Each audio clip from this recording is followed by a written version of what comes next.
Mga galak kayo at mga agsaya ng totoo, sapagkat malaki ang ganti sa inyo sa langit, sapagkat gayon din ang kanilang pagkausig sa mga propeta na nga nauna sa inyo. Ito yung isang mga bagay, mga kapatid.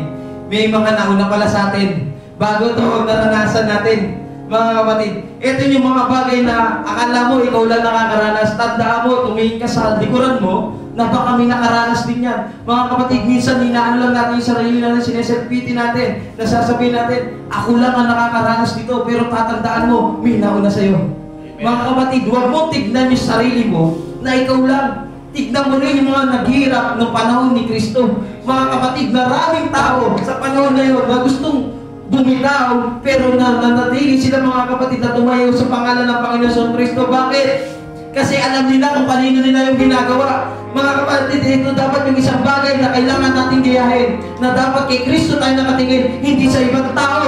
Mga kapatid, kapag wasa tayo kay Kristo nakatingin, tatandaan mo, hindi kayo iiwan ng Diyos. Tandaan mo, sasamahan ka ng Diyos sa panahon na ikaw ibagsak na, sa panahon na lubog ka. Tatandaan mo, ang Diyos nandyan lagi sa likuran mo. Tandaan mo, ang Diyos ay mananatili hanggat nakatayo ka sa kanyang pangalan.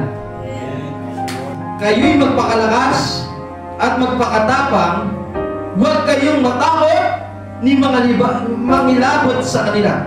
Sapagkat ang Panginoon Diyos ay siyang yumayaon kasama mo, hindi kanya iiwan, ni papabayaan man. Ito yung isang promise ng Panginoon, mga kapatid. Sa oras na may pagsubok ka, lagi ka sasamahan ng Diyos. Lagi niya sasabihin sa iyo, anak, nandito ako, mananatili ako sa iyo, hanggat ikaw ay nakatayo sa akin, nandito ako sa tabi mo.